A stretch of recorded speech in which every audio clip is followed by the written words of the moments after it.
ఓం నమ శివాయ. శ్రీ మాత్రే నమః. శ్రీ గురుభ్యో నమః. అందరికీ నమస్కారం అండి.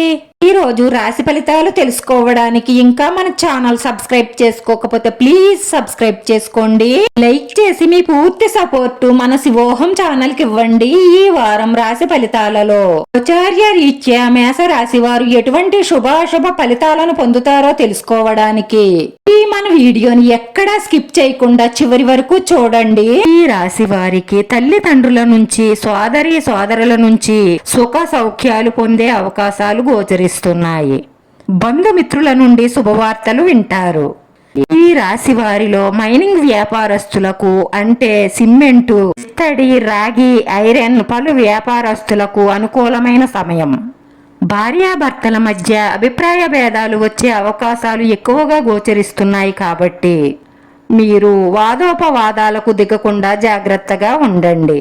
అలాగే కృత్రిమ సహజ సంతానం పొందే అవకాశాలు ఎక్కువగా గోచరిస్తున్నాయి. ఈ రాశి వారికి వృత్తి, ఉద్యోగ, వ్యాపార పరంగా అభివృద్ధి సూచనలు ఎక్కువగా గోచరిస్తున్నాయి.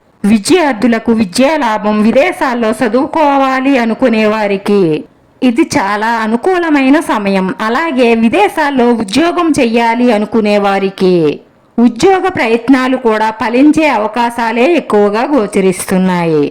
పాడి పరిశ్రమ వారికి, రైతులకు, పువ్వులు, పళ్ళు, కూరగాయలు వ్యాపారస్తులకు ఇది అనుకూలమైన సమయమనే చెప్పాలి. కళాకారులకు, క్రీడాకారులకు ఇది అనుకూలమైన సమయమనే చెప్పాలి. ఎందుకంటే వీరికి ధనయోగ సూచనలు ఎక్కువగా గోచరిస్తున్నాయి.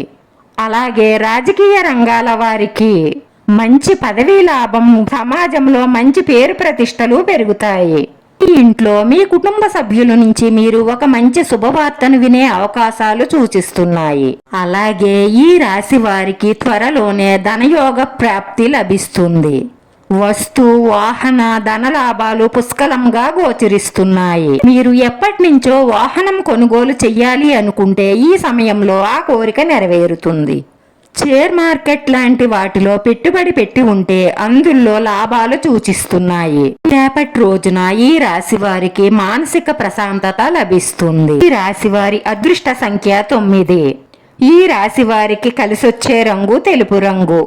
వీడియో నచ్చితే లైక్ చేయండి. మీ లైక్ మాకు ఎంతో విలువైంది. మీరు లైక్ చేయడం వల్ల ఈ వీడియో కొంతమందికి చేరుతుంది. మన శివోహం ఛానల్ ఆదరించండి. అందరికీ ధన్యవాదాలండి. ఓం నమ శివాయ.